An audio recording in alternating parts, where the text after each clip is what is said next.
فإن الله تعالى كتب الموت على كل حي مثلما كتب الفناء على كل شيء، فلا بقاء إلا لوجهه ولا دوام إلا لسلطانه. كل من عليها فان ويبقى وجه ربك ذو الجلال والإكرام. كل شيء هالك إلا وجهه، له الحكم وإليه ترجعون. هو قضاء الله المحتوم وأجله المعلوم الذي لا مهرب منه ولا فوت. كل نفس ذائقة الموت، كل ابن أنثى وإن طالت سلامته يوما على آلة حدباء محمول. لا يدركه طالب ولا يفوته هارب، ولا تقي منه الحصون المنيعة ولا البروج الحصينة. أينما تكونوا يدرككم الموت ولو كنتم في بروج مشيدة. هو الموت لا منجى من الموت، والذي أحاذر بعد الموت أدهى وأفضع.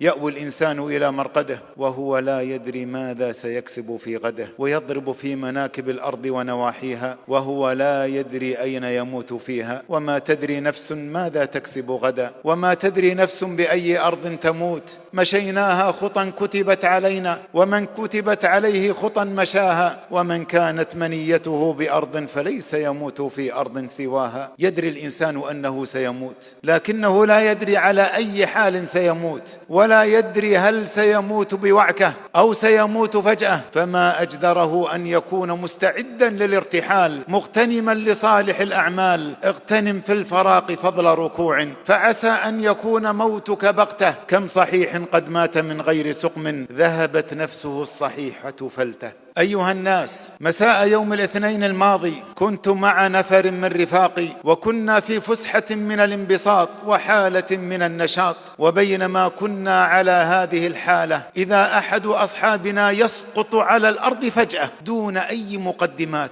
أو أي توقعات. فأخذتنا المفاجأة وعقدت ألسنتنا الدهشة، وانحنينا عليه نتأمله فإذا هو قد وافاه أجله. كانت لحظة عصيبة ومصيبة، أي مصيبة. ارتجفت لها الأبدان واضطربت لها الأذهان، وأخذ بعضنا ينظر إلى بعض ونحن في حالة من الذهول لا ندري ما نقول. ورحنا نعلق في وجه صاحبنا النظر غير مصدقين أنه فارق الحياة في مثل لمح البصر. يا لله، ما أقرب الموت وما أسرع الفوت، وما أقصر اللحظة الفاصلة بين الحياة الباقية والحياة العاجلة. وما أعجزنا ونحن ننظر إلى صاحبنا عن أن نمد له يد مساعدتنا. واستشعرنا وقتها قول الله تعالى في كتابه المبين: فلولا إن كنتم غير مدينين ترجعونها إن كنتم صادقين. لعمرك ما تغني المغاني ولا الغناء إذا حشرجت يوما وضاق بها الصدر. أيها الناس،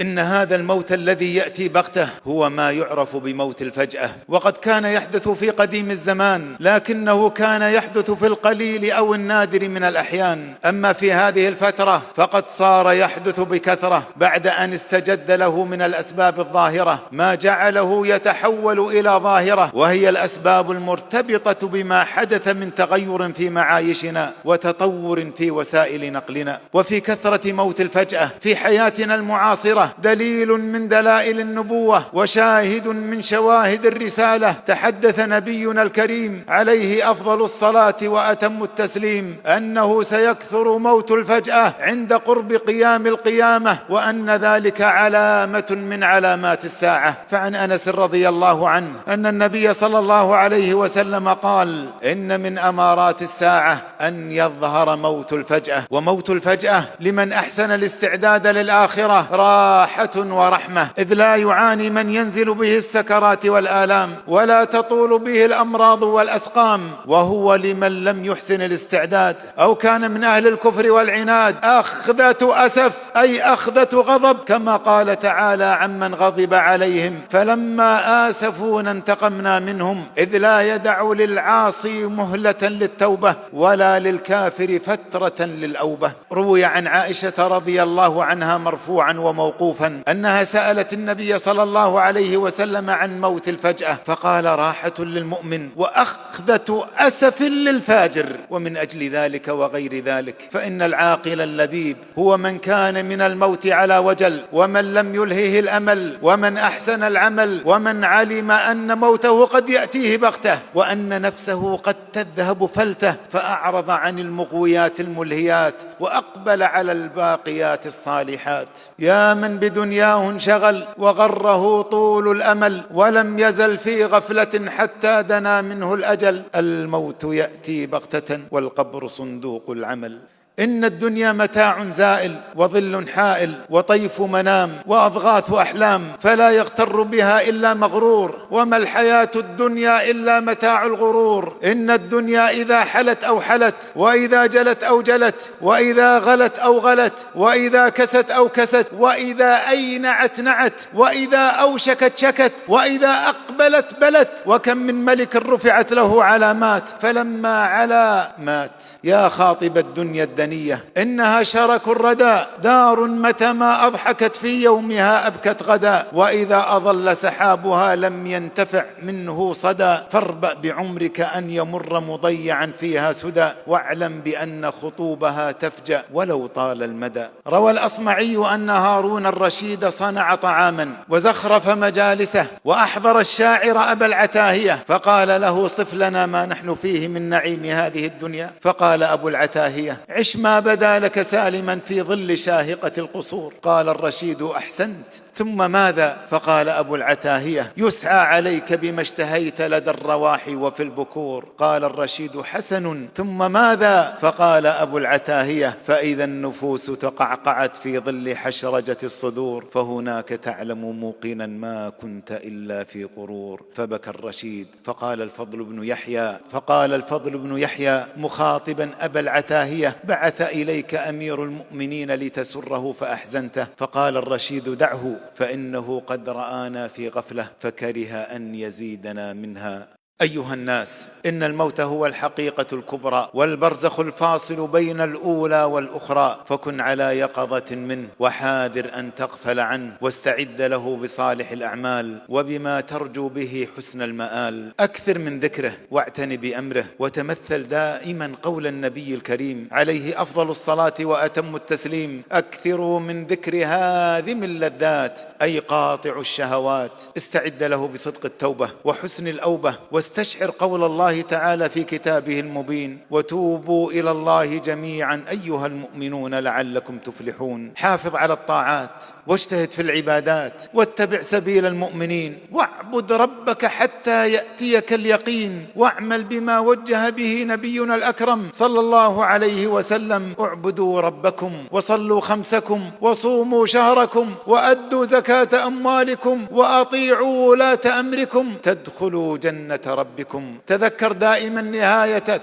ولا تنس أن تكتب وصيتك، فقد قال النبي صلى الله عليه وسلم: ما حق امرئ مسلم له شيء يريد أن يوصي فيه يبيت ليلتين إلا ووصيته مكتوبة عنده. صل رحمك ولا تقطع من قطعك، فقد قال النبي صلى الله عليه وسلم: ليس الواصل بالمكافئ ولكن الواصل الذي إذا قطعت رحمه وصلها. افعل الخير جهدك ولا تمنع من الناس رفدك، فقد قال الله تعالى: وافعلوا الخير لعلكم تفلحون. وقال النبي صلى الله عليه وسلم: أيها الناس، أفشوا السلام وأطعموا الطعام وصلوا الأرحام وصلوا بالليل والناس نيام تدخلوا الجنة بسلام. إن كان عندك مظلمة لأحد فتحلل منه، أو كان لك مظلمة فاصفح عنه، فتحللك وضع لوزرك وصفحك زيادة لأجرك. قال النبي صلى الله عليه وسلم: من كانت له مظلمة لأخيه من عرضه أو شيء فليتحلل منه اليوم قبل أن لا يكون دينار ولا درهم. إن كان له عمل صالح أخذ منه بقدر مظلمته، وإن لم تكن له حسنات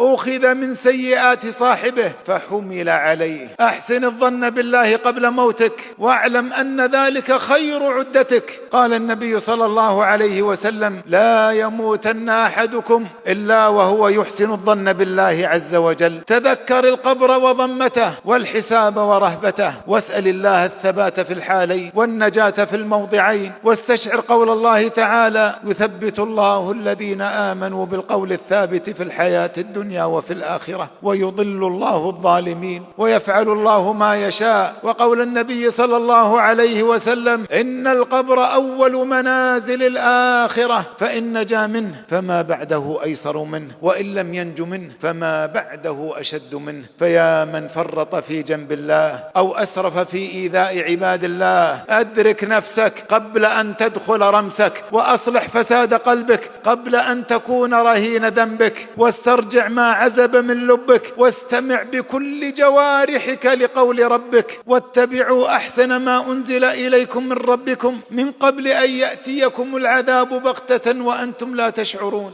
أن تقول نفس: يا حسرة على ما فرطت في جنب الله وإن كنت لمن الساخرين، أو تقول: لو أن الله هداني لكنت من المتقين، أو تقول حين ترى العذاب: لو أن لي كرة فأكون من المحسنين. استمع بكل جوارحك لقول ربك، حتى إذا جاء أحدهم الموت قال: رب ارجعون لعلي أعمل صالحا فيما تركت، كلا إنها كلمة هو قائلها ومن ورائهم برزخ إلى يوم يبعثون. استمع بكل جوارحك لقول ربك، وأنفقوا مما رزقناكم من قبل أن يأتي أحدكم الموت فيقول: رب لولا أخرتني إلى أجل قريب فأصدق وأكن من الصالحين، ولن يؤخر الله نفسا إذا جاء أجلها والله خبير بما تعملون.